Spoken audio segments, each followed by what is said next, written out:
Alô galera, Vasco Análise, aqui Marcelo falando. Se inscreva nas plataformas aí, YouTube, Kawaii, TikTok, Instagram. Dê o like caso goste do conteúdo. Hoje é terça-feira, dia 28, né? É o dia que o Vascão joga. É à noite, 9h30 da noite lá em São Januário, contra o Corinthians. Não tem que pensar em tabu, não tem que pensar em que a gente não ganha, tem que ganhar. Tem que ganhar, né? Por exemplo, nenhum time que tinha ido jogar na Arena da Baixada contra o Atlético Paranaense, contra o CAP, não tinha levado gol. Nenhum time. O Vasco foi lá e não levou gol. Então são tabus que devem ser quebrados, né? O Brasil nunca perdia em casa num jogo de eliminatórias da Copa do Mundo, não sei o que, Brasil, a seleção brasileira perdeu. Tabu é para ser quebrado, né? E o Vasco aí com 42, ganhando, vai a 46, né? Vai para 12º lugar, só que vai ter um jogo a mais do que todo mundo, né? Do Inter para baixo, né? Inter 46, Fortaleza 45, Cruzeiro 44, Corinthians 44. Do Inter para baixo, todo mundo tem 35 jogos, e o Vasco ganhando hoje, vai a 45, né?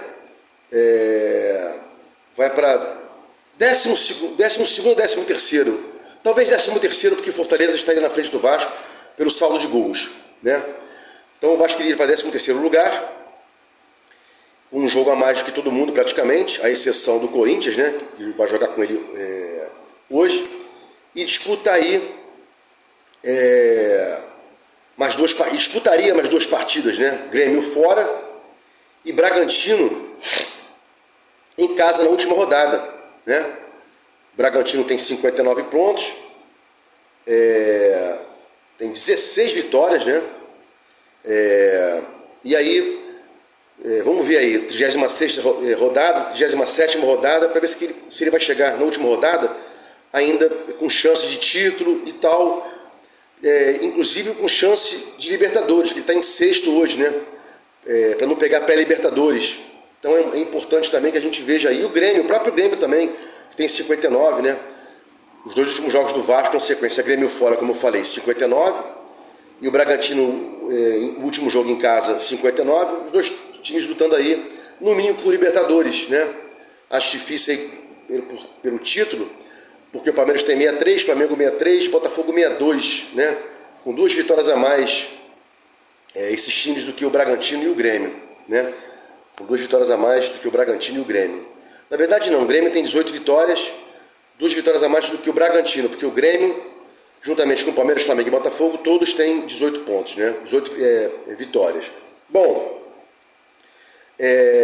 então o Vasco tem que ganhar hoje, 9h30 da noite, não tem jeito, não tem que pensar em tabu, não tem que pensar em nada, partir para cima, porque o Corinthians, se você for pensar direitinho, ele tem uma situação aí. Qual a situação do Corinthians? O Corinthians, ele pode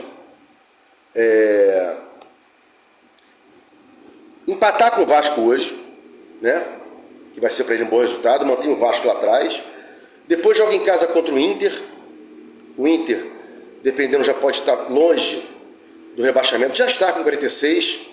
Acredito que não caia mais, até porque o jogo dessa rodada do Inter é contra o Cuiabá. Não é um jogo tão difícil, né? E na última rodada, o Corinthians tem o Coxa fora, já rebaixado, desmotivado e blá blá blá. Então o Vasco tem que hoje ganhar o Corinthians para deixar ele com 44, passar e a 45 e continuar brigando aí, né? Friso aqui, repetitivamente, Grêmio fora de casa na próxima rodada, sem ser essa, né? Próxima, sem contar com hoje, e a última contra o Bragantino dentro de casa, né? Então não tem para onde fugir. Até porque o Santos, com 43 pontos, vai jogar. O Santos tem 46 pontos, né? Perdão, tem 43 pontos.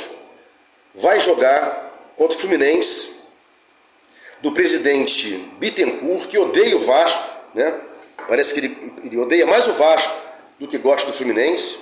Fatalmente o Fluminense vai abrir as pernas para o Santos, com certeza, amanhã na Vila Belmiro.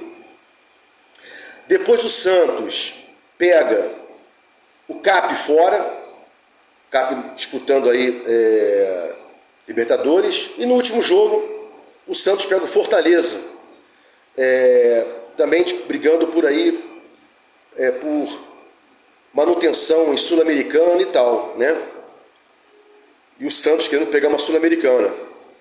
Então, o Santos vai ter um jogo fácil agora, que é o Fluminense, e depois, como eu falei, CAP e Fortaleza, né? E para fechar aqui, para não ficar falando muitos times, que é chato isso, o Bahia, né?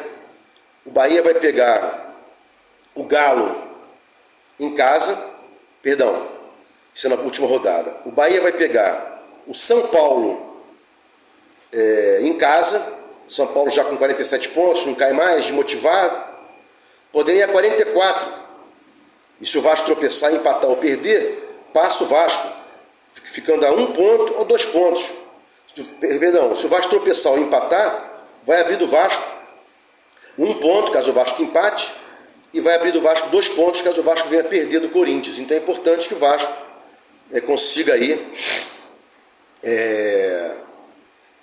ou melhor, que o Bahia aí não consiga vencer o seu próximo jogo, como eu falei agora com o São Paulo. Mas acho complicado. Vi um comunicador aí falar, o Bahia tem o seu grande ídolo, Rogério Ceni, como seu ídolo, né, obviamente, e os caras do São Paulo não vão querer que o Bahia caia para a segunda divisão, com o São Paulo seu grande ídolo, seu maior ídolo de todos os tempos, como técnico do Bahia, blá blá blá. Essa ilação aí faz algum sentido, né? E depois o Bahia pega em casa Pedreiras, né? Pedreiras, para não dizer o contrário. Pega América Mineiro na penúltima rodada, já rebaixado, já fora de qualquer briga e na última rodada pega o Galo, disputando alguma coisa. Então, o Bahia também teria 2 jogos fáceis aí, né? Seria o São Paulo, como eu falei, e o América Mineiro já rebaixado. Então o Vasco é importante que o Vasco venha vencer, né? Não fique dependendo de outros resultados. E o Vasco sempre dependeu de outros resultados, né? O Vasco sempre foi assim, não, eu não ganhei, mas o Bahia também não ganhou, o Santos também não ganhou, o Cruzeiro também não ganhou. Os caras estão ganhando agora. Eles estão ganhando. Então, eles ganhando, o Vasco tem que ganhar. Senão não tem jeito. O prejuízo é total. Já pensou a gente ano que vem não tendo como ficar na primeira divisão, tendo que pagar o salário de todo esse pessoal aí na segunda divisão? Como vamos pagar? Paê 1.300.000, Medel quase R$1 milhão, Capasso, Piton, complicado, Jair, complicado, né? Então o Vasco, como tem 2 jogos em casa, esse contra o Corinthians, tem que ganhar para ir a 44, perdão, para ir a 45, ficar com 12 vitórias, né? 12 vitórias, passar o Corinthians e ficar com 2 vitórias a mais que o Corinthians e botar aí a pressão para esses caras aí, para o Corinthians, para o Santos, para o Bahia e para o próprio Cruzeiro, que o Vasco vai ter. Vai ter passado o Cruzeiro e com uma vitória a mais. E não obstante, o Cruzeiro vai ter um jogo a menos que o Vasco. O Santos vai ter um jogo a menos que o Vasco hoje, porque só o Vasco joga. Vou confirmar aqui. Hoje, só o Vasco joga. O resto dos jogos são amanhã. Então, até amanhã, o Vasco vai ter um jogo a mais do que o Santos e tal. Então, é importante que o Vasco, com confronto direto com o Corinthians, tente empurrar o Corinthians para essa última vaga aí, ou penúltima vaga, que fatalmente vai ser, se o Vasco ganhar, ficaria entre Bahia e Corinthians, ok? Bom, a escalação já saiu aí, né, na mídia, mas eu não gosto de colocar porque não é oficial, né? Como é que se fala?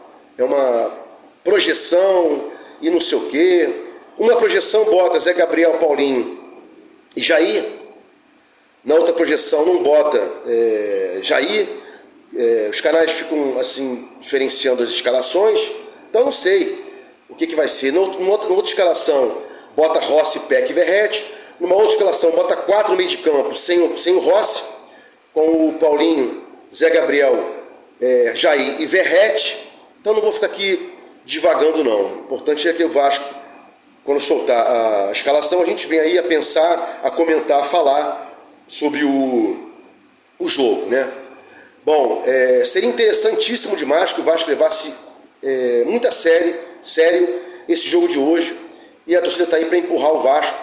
Não está muito calor, o jogo é 9h30 da noite, então é um jogo para dar tudo de si. Vasco e Análise, fique com Deus e até o próximo vídeo.